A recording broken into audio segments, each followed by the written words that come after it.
Baiklah, teman-teman, di sini kami dari kelompok 3 akan membahas tentang pemanfaatan interface arsitektur planning untuk perancangan strategis sistem informasi. Baik, lanjut akan dijelaskan dengan teman saya. Baiklah, saya Izhar Hazil Fadila. Di sini saya akan menjelaskan perencanaan strategis informasi. Tujuan utama perencanaan strategis informasi adalah mempersiapkan rencana bagi pengelolaan analisis, perancangan, dan pengembangan sistem berbasis komputer. Arah tinjauan strategisnya adalah dalam hal pemanfaatan teknologi untuk peningkatan kinerja enterprise. Seperti contoh di samping ini. Selanjutnya ada kerangka kerja arsitektur enterprise. Kerangka kerja arsitektur enterprise. WART mengusulkan kerangka kerja untuk mengelola perencanaan sistem informasi melalui analisis portofolio aplikasi untuk saat ini yang diperlukan dan untuk masa depan. Analisis portofolio aplikasi digunakan untuk merangkum titik tinjau pengembangan aplikasi bagi pemantauan implementasi arsitektur organisasi. Framework. ZMAP Framework merupakan skema untuk melakukan klasifikasi pengorganisasian artifak interface. ZF terdiri dari 6 kolom dan 6 baris. Setiap kolom mempresentasikan fokus, abstrak, dan topik arsitektur interface, yaitu data, fungsi, jaringan, manusia, waktu, dan motivasi. Setiap baris mempresentasikan perspektif berikut. Yang pertama, perspektif perencanaan, menetapkan konteks, latar belakang, dan tujuan. Yang kedua, perspektif pemilik, menetapkan model, konseptual, dan interface. Yang ketiga, perspektif perancangan, menetapkan model sistem informasi, sekaligus menjabatani hal yang diinginkan pemilik dan hal yang dapat direalisasikan secara teknis dan fisik. 4. Perspektif pembangun, menetapkan rancangan teknis dan fisik yang digunakan dalam mengawasi implementasi teknis dan fisik. 5. Perspektif subkontraktor, menetapkan peran dan rujukan bagi pihak yang bertanggung jawab untuk melakukan pembangunan sistem informasi. Dan yang terakhir adalah perspektif fungsional, mempresentasikan perspektif penggunaan dan wujud nyata hasil implementasi.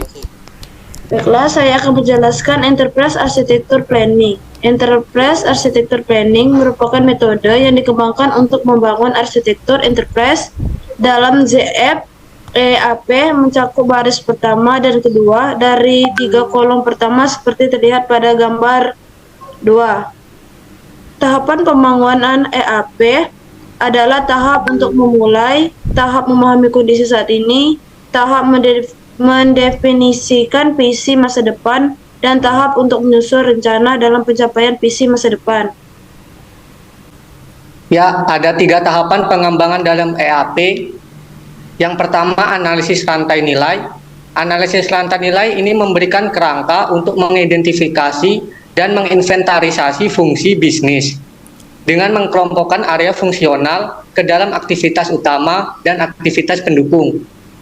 Yang kedua, daftar fungsi bisnis, yaitu untuk melengkapi dan lebih memastikan kelengkapan dekomposisi dalam suatu area fungsi. Digunakan sebagai analisis siklus hidup sumber daya yang digunakan dalam metodologi bisnis system planning. Yang ketiga, model bisnis. Setelah proses bisnis didefinisikan, selanjutnya dilakukan identifikasi struktur organisasi yang isinya adalah unit organisasi. Area fungsi beserta proses bisnisnya dibatasi-lingkan dengan unit organisasi dengan tujuan mengidentifikasinya, lingkup tanggung jawab pengambilan keputusan, dan keterlibatan dalam tiap area fungsi dan proses bisnis. Oke, lanjut slide berikutnya. Baiklah, metodologi Enterprise Architecture Planning. Pembangunan arsitektur data. Yang pertama, daftar entitas data, dorongan data, menempatkan pembangunan arsitektur data sebagai langkah pertama dalam visi perencanaan masa depan. Langkah ini dimulai dengan mengidentifikasi entitas yang ada dalam lingkungan enterprise. Yang kedua, diagram hubungan entitas. Suatu entitas data bisa menunjang lebih dari satu area fungsi dan tidak berdiri sendiri. Dalam penelitian ini, pemodelan dilakukan dengan entity relationship diagram.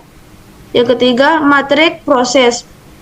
Entitas data hubungan antara area fungsi dan entitas data adalah hal pembuatan pengelolaan penggunaan data untuk keperluan pemenuhan tujuan fungsi bisnis. Hubungan ini didefinisikan melalui matriks proses terhadap entitas data.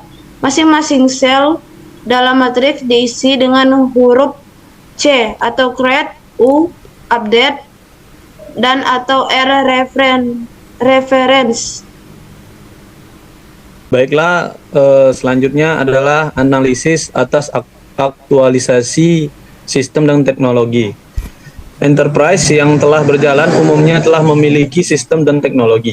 Langkah dalam tahap analisis kondisi saat ini adalah mendokumentasikan dan mendefinisikan semua sistem dan teknologi yang sedang digunakan. Dokumentasinya disebut sebagai katalog sumber daya informasi, yang artinya umumnya dalam sistem dan teknologi yang akan membangun bisnis tersebut sudah di tahap yang akan jadi. Sekian. Dalam pengembangan arsitektur aplikasi, itu ada 3. 1. Daftar kandidat aplikasi. Setelah fungsi bisnis didefinisikan dan arsitektur data dibuat, maka dorongan bisnis dan dorongan data diarahkan untuk menentukan dan mendefinisikan aplikasi. Kandidat aplikasi dapat diperoleh dengan meninjau katalog sumber daya dan mengakomodasikan sebagai masukan kebutuhan aktual dari unit organisasi maupun dengan mengadaptasikan perkembangan aplikasi sistem informasi. 2. Seleksi aplikasi. Dengan orientasi dorongan data, pemetaan silang antar aplikasi terhadap entitas data didahulukan. Hal ini dapat dilakukan dengan menggunakan matriks proses vs entitas dari langkah terdahulu. 3. Analisis data. Setelah seleksi aplikasi dilakukan, selanjutnya katalog sumber daya kembali digunakan untuk menganalisis dampak penentuan aplikasi yang baru dilakukan terhadap sistem-sistem legasi. Hasil analisis adalah penentuan atas pemilihan tetap menggunakan, memodifikasi, atau mengganti sistem legasi. Pembangunan arsitektur teknologi. Arsitektur teknologi adalah definisi yang dibutuhkan untuk perencanaan agar kebutuhan data dan sistem informasi dapat direalisasikan. Ditingkatkan infrastrukturnya, dukungan teknologi yang dibutuhkan adalah untuk menghubungkan satu unit organisasi dengan organisasi lainnya. Untuk aktivitasnya, pelaksanaan fungsi bisnis, serta mendukung penyediaan dan penyimpanan data. Aspek alokasi bisnis dan distribusi data adalah penting untuk menentukan tingkat dukungan teknologi yang dapat diberikan. Dalam EAP, yang perlu dilakukan pembuatan workstation konsepsional yang menjadi konsep bagi lokasi fungsi didukung dengan data melalui aplikasi. Workstation konseptual ini merupakan konsep dasar bagi seluruh pengguna dalam enterprise. Portofolio aplikasi untuk melengkapi proses penentuan aplikasi dalam hubungannya dengan fungsi bisnis. Dalam penelitian ini digunakan kerangka kerja portofolio aplikasi yang diajukan oleh Word. Kerangka kerja ini digunakan karena alur untuk membangun portofolio aplikasi ini juga didasarkan pada keselarasan antara strategis bisnis dan perancangan strategis untuk sistem informasi. Portofolio aplikasi yang dimaksud dideskripsikan pada gambar di samping.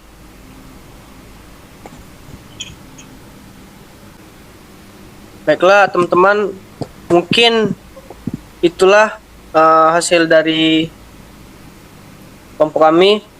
Jadi kesimpulannya, model yang dikemukakan dalam makalah ini adalah hasil kombinasi antara metodologi EAP dengan analisis portofolio aplikasi.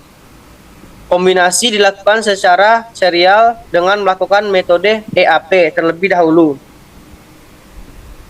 Pemahaman atas proses bisnis yang dijalankan perusahaan merupakan hal kritis pada saat mengembangkan EAP. Arsitektur yang dapat seharusnya merupakan kondisi yang ingin dicapai oleh perusahaan tersebut. Akan tetapi, kultur dan aturan perusahaan seringkali menghemat pelaksanaan identifikasi proses bisnis. Baiklah teman-teman, mungkin itulah hasil dari analisis kami yang berjudul pemanfaatan interface arsitektur planning untuk perancangan strategi sistem informasi. Mungkin semoga video ini bermanfaat untuk kedepannya untuk kalian semua, dan kami ucapkan terima kasih, sekian, dan wassalamualaikum warahmatullahi wabarakatuh.